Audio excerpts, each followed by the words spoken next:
Hello class, my name is Sabrina. I'm here to discuss with you meaningful differences in the everyday experience of young children. I'm reading off of my paper because I actually wrote notes because I have so much to say, so many things to talk about and discuss. And the first thing that I want to discuss within this YouTube video was literacy in home.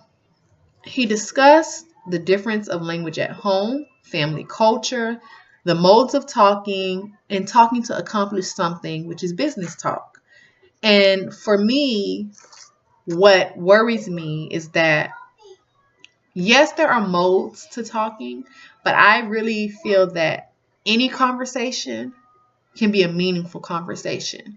Because even when we're redirecting and we're engaged in conversation, eye contact, body language, everything makes the conversation a teachable moment, a learning moment, a meaningful moment when it comes to literacy and language in the home. And another thing that I want to mention is that he talked about how family culture also plays a part in language literacy in the home, which is so true.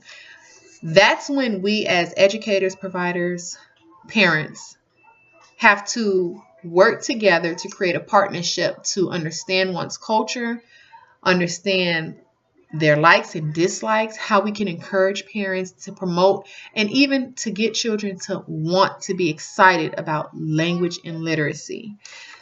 I'm going to switch over now to discuss about Chapter 6, focusing on children under the age of 3, family literacy and early Head Start.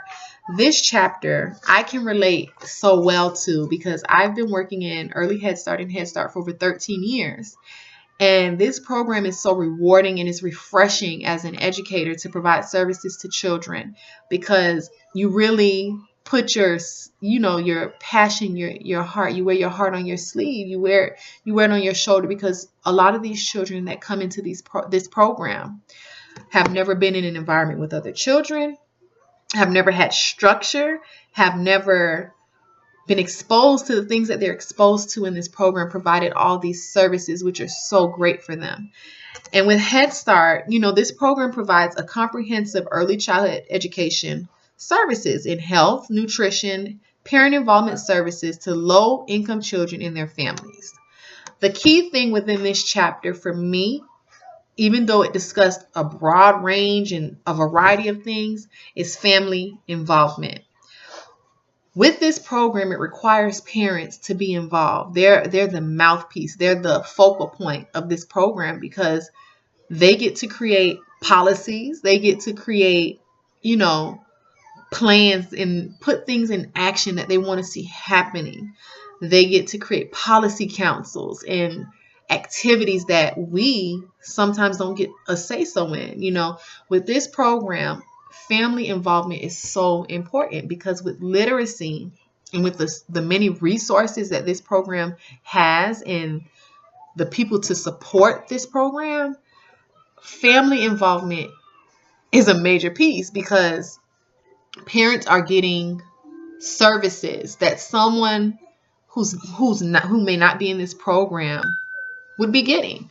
They get health services and screenings. They get interventions where it's, the interventions are so good because when we're documenting and we're involved and engaged with these students on an everyday basis, we see things that others may not see, but they can get these services to intervene early to address them, to make them more, ready and prepared later on through the years to come.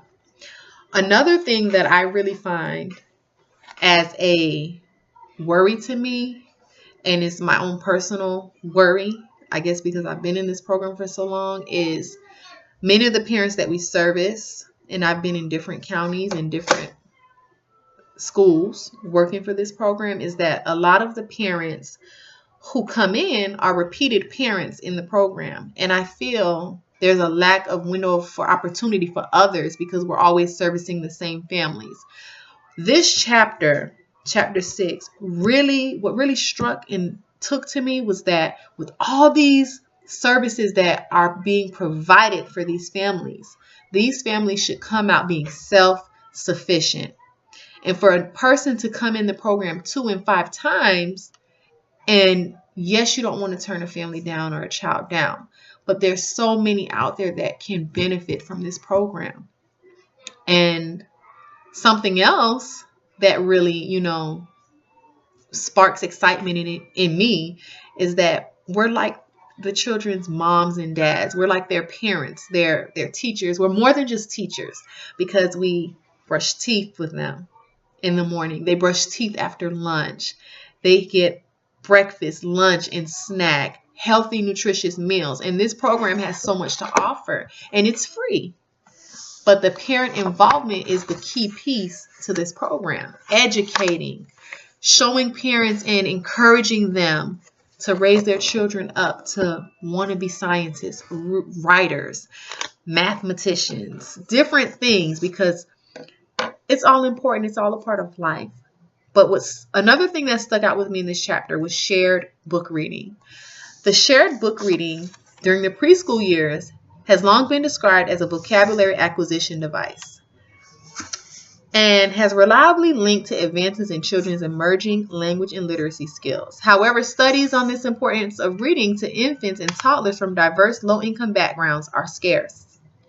This, for me, is funny to read, but at the same time interesting, because I feel that when we have the knowledge and the resources, it's our job, our willingness in our heart to share these resources, to find ways to touch parents' hearts, to want to encourage and want to read every day, to want to get books that are of interest to their children and to their families, to their culture. Reading, it's fundamental. It's a process, but you have to start off by introducing it the right way, exposing them to it, because every moment is a teachable moment. On the playground, outside, when you see things, these things that you see have words that describe them. I mean, it's amazing the things that we can do when we implement literacy in the classroom and at home. Having a lending library, which also is another way for parents to come in and get books that their child may pick out and want to read at home. But something else as I wrap up that I really, really, really, really enjoyed reading was predicting the outcomes for measures of the broader language and literacy environment. I find that we, as educators and parents, need to have a routine in literacy activities. We have to be consistent with the things that we're doing. We can't just read one day and just say, we're not going to do it today. Consistency, continuity, care is important when we want to create individuals that grow up to be self-sufficient. The home visits it mentioned in here. We do home visits. We don't anymore go out to the homes only because of incidents that are happening in the world today, but we do our home visits in the home. But however, if we see or feel that we really need to go out to the child's home, we do go with a face worker, which is our family engagement and service person, like a social worker.